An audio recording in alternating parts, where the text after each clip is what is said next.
Hello दोस्तों, ओमकार मिश्रा व्याकरण channel में आप लोगों का स्वागत है। आज हाई स्कूल और इंटर के अंग्रेजी के कोर्स में नरेशन का भाग शामिल किया गया है। नरेशन में आपको डायरेक्ट और इनडायरेक्ट स्पीच पढ़ना है। तो नरेशन के बारे में जानते हैं। सबसे पहले जान लें नरेशन क्या होता है। किसी वक्ता द्वारा कहे गए कथन को विभिन्न प्रकार से प्रस्तुत करना नरेशन कहलाता है। नरेशन दो प्रकार के होते हैं। देखिए यहाँ पे नरेशन दो प्रकार के दिए गए हैं और दो प्रकार के नरेशन में जो पहला नरेशन होता है वो डायरेक्ट स्पीच और दूसरा इनडायरेक्ट स्पीच। जैसे ही सेड, हम डायरेक्ट स्पीच में जैसे लिखते हैं ही said I am going to Mumbai. देखिए इसमें इन्वर्टेड कामा दोनों तरफ से लगा हुआ है। तो अगर दोनों तरफ से इन्वर्टेड कामा लगा हो और इधर कामा लगा हो और एक वक्ता द्वारा कहा गया कथन हो तो आप समझें वो डायरेक्ट स्पीच में है। इसमें जो इन्वर्टेड कामा के पहले का वर्ब होता है, जैसे ही सेड लिखे यहाँ पे, तो सेड को हम रिपोर्टिंग वर्ब कहते हैं। क्या कहते हैं? Reporting verb.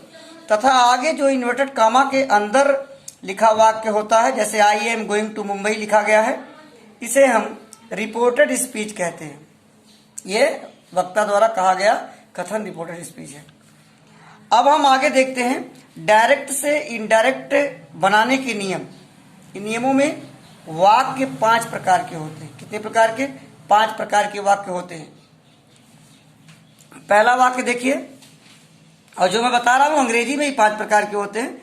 हिंदी में वाक्य 8 प्रकार के होते हैं, लेकिन अंग्रेजी में मुख्य रूप से 5 प्रकार के होते हैं। पहला जो सेंटेंस होता है असर्टिव सेंटेंस, जिसे हम सरल वाक्य कहते हैं। दूसरा इंट्रोगेटिव सेंटेंस, जिसे प्रश्नवाचक वाक्य कहा जाता है। तीसरा इंपरेटिव सेंटेंस, जिसे आज्ञार्थक मतलब आज्ञा देना और आज्ञा लेना, ये वाक्य इंपरेटिव सेंटेंस कहलाता है। चौथा सेंटेंस जो है ये ऑप्टेटिव सेंटेंस है। इसे हम इच्छा सूचक मतलब अपनी इच्छा से, इसमें विश होता है, अपनी इच्छा के अनुसार प्रस्तुत किया जाता है। और पांचवा सेंटेंस एक्सक्लामेटरी सेंटेंस होता है, जिसे विस्मयादि बोधक कहते हैं, जिसमें एक खड़ी पाई होती है और खड़ी पाई के बाद एक चिन्ह लगाया जाता है। इस तरह से इसे हम विस्मयादि बोधक चिन्ह भी कहते हैं। सबसे पहले हम असर्टिव सेंटेंस के बारे में पढ़ेंगे। ध्यान से पढ़ें। देखिए दोनों तरफ स्टार लगा हुआ मुख्य सेंटेंस है असर्टिव सेंटेंस। इसको हिंदी में हम सरल वाक्य या साधारण वाक्य क्या कहते हैं? सरल वाक्य या साधारण वाक्य। इसमें ना तो क्वेश्चन मार्क लगा रहेगा, ना आपको इस पाई जैसा चिन्ह जो आपको हमने विस्मयादि बोधक बताया, कोई चिन्ह नहीं होगा। इसमें फुल स्टॉप लगा होगा और इन्वर्टेड कामा से घिरा होगा। ऐसे सेंटेंस की पहचान असर्टिव में होती है। देखिए इसके नियम है। नियम नंबर 1, ध्यान से पढ़ें। अब नियम की बारी आ गई है, यहीं से हमें ध्यान देना है। नियम नंबर 1 में यदि रिपोर्टिंग वर्ब प्रेजेंट टेंस अथवा फ्यूचर टेंस में हो, इसमें हो प्रेजेंट टेंस में अथवा फ्यूचर टेंस में, मतलब या तो शैल भी लगा हो अथवा प्रेजेंट टेंस में से या सेज लिखा गया हो, तो हम क्या करेंगे? रिपोर्टेड स्पीच मतलब जो आगे का कथन है, रिपोर्टेड स्पीच के वर्ब के टेंस में किसी भी प्रकार का परिवर्तन नहीं करते हैं। कोई परिवर्तन नहीं करते हैं उसमें। हाँ, उसमें अगर कहीं पर प्रोनाउन है तो उसे परिवर्तित करते हैं, और अंतिम सेंटेंस में हम बताएंगे प्रोनाउन को कैसे परिवर्तित किया जाएगा। नियम नंबर 2 कहता है यदि से रिपोर्टिंग वर्ब में से हो, सेज हो के बाद कोई कर्म आए तो से और सेज को किसमें बदलते हैं? से को टेल में और सेज को टेल्स में बदलते हैं। से को किसमें बदलेंगे? टेल में, और सेज को टेल्स में बदल देते हैं। चलो भाई आगे चलते हैं, आगे क्लियर देखते हैं क्या होता है। इन्वर्टेड कामा, जिस जो रिपोर्टेड स्पीच में इन्वर्टेड कामा आपको ये देखिए डबल इन्वर्टेड कामा ऐसे ऊपर की तरफ आपको हमने भी ऊपर सेंटेंस दिखा रहा हूं एक बार फिर से, उसे फोकस कर रहा हूं। ऊपर लगा हुआ है, देखिए आप लगा हुआ है। तो ये जो रिपोर्टेड स्पीच के अंदर जो कामा लगा हुआ है, इसको हटाने के लिए हम दैट का प्रयोग करते हैं। दैट एक प्रकार का कंजक्शन है जो इन्वर्टेड कामा को हटाने के लिए काम आता है। तो तो असर्टिव सेंटेंस जहां भी रहेगा पूरे सेंटेंस के अंदर दैट से ही हम हटाएंगे, इसको ध्यान देना, दैट से ही हटाएंगे। अब जैसे हम उदाहरण की ओर ले चल रहे हैं, बहुत ध्यान से देखना। डायरेक्ट में कह रहा है कि राम सेज, राम सेज, आगे हरी हैज गॉन टू आगरा लिखा गया है इन्वर्टेड कॉमा में, हरी हैज गॉन टू आगरा, और इधर लिखा गया राम सेज।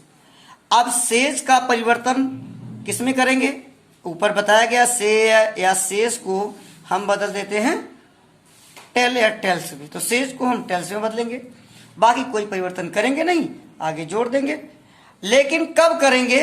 जब बाद में नियम आया है कर्म आए, तो इसका मतलब है कि आगे देखिए आप लोग, इसमें कर्म नहीं है, सेज के बाद कोई भी कर्म नहीं, मी हो, राम हो, कुछ भी दिया हो, सीता हो, अस हो, तब आप इसका परिवर्तन करेंगे, नहीं तो वैसे लिख करके दैट लगा देंगे। तो यहां हमने क्या किया? Ram says that Hari has gone to Agra, complete हो गया सेंटेंस है। दूसरा सेंटेंस देखते हैं। दूसरे सेंटेंस में देखें, दूसरा है सोहन बिल से टू मी, सोहन बिल से टू मी। ये देखिए फ्यूचर में, इसमें बिल लगा है, बिल की जगह पे सेल भी आता, तो सेल बिल फ्यूचर की सहायक क्रिया होती है। तो अगर ये दिख रहा है और यहाँ देखिए यस या यस दिख रहा है, अथवा सीधा लिखा गया है यस या यस गायब है, तो वो प्रेजेंट में होता है। तो नियम ऊपर बताया गया, प्रेजेंट में हो या फ्यूचर में हो, तो कोई भी परिवर्तन रिपोर्टेड स्पीच में नहीं करते।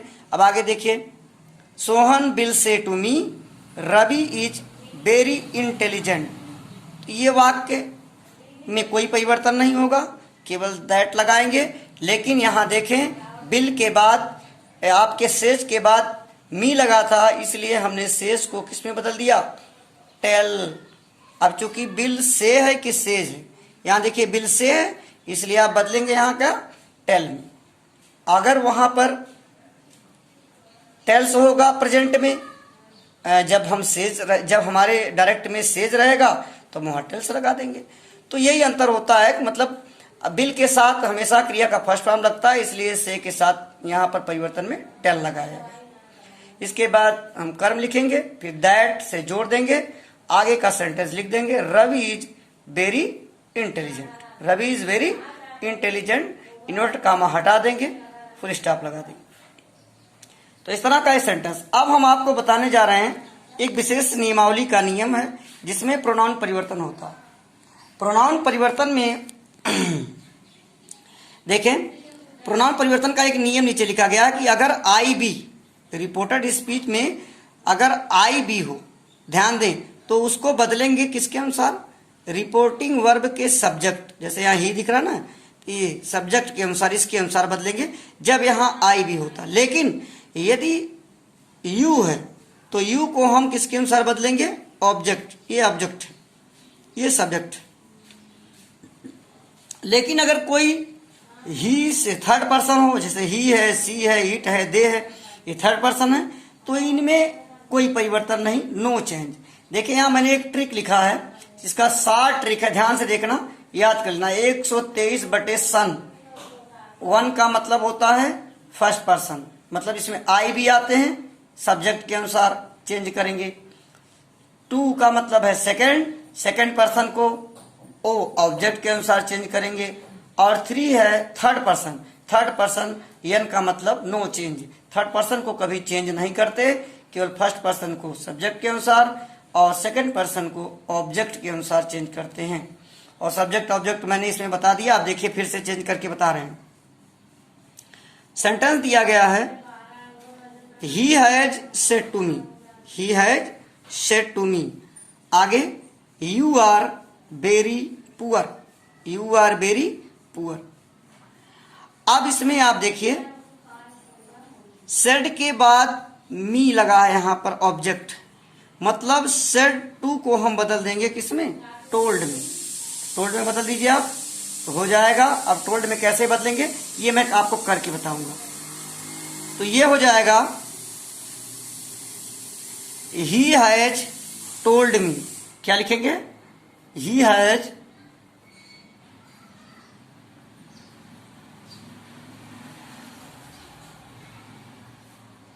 ही हैज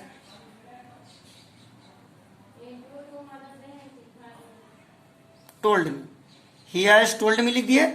अब फिर क्या आगे करना है, आगे दिया गया you are very poor. You क्या है, नीचे हमने दिखा कि यू अगर आए तो ऑब्जेक्ट के अनुसार, ऑब्जेक्ट इसका मी बन रहा है, क्या बन रहा है, मी। आप देखिए यहाँ मी बन रहा है, तो मी का जो सब्जेक्ट होता है वो आई होता है, मतलब हम यू की जगह पे क्या लगा देंगे, आई लगा देंगे। और टेंस में कोई परिवर्तन नहीं करेंगे, क्योंकि ऊपर बताया गया कि यदि फ्यूचर या प्रेजेंट में हो तो हम इस रिपोर्टेड स्पीच में कोई परिवर्तन नहीं करते हैं। अब यहाँ प्रोनाउन का मैटर है, तो प्रोनाउन को हम इसके अनुसार चेंज कर देंगे, तो यू की जगह पे आई आ गया तो हो जाएगा। अब आई के साथ चूंकि यहाँ एम लगेगा, इसलिए आई एम वेरी पुअर हो जाएगा। आगे क्या हो जाएगा, देखिए दैट से जोड़ दिए, दैट आई एम वेरी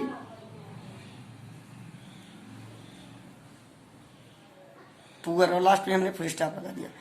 तो आपने यहाँ क्या देखा, यहाँ आप लोग देखिए ही हैज टोल्ड मी, मतलब सेड को टोल्ड में बदला गया।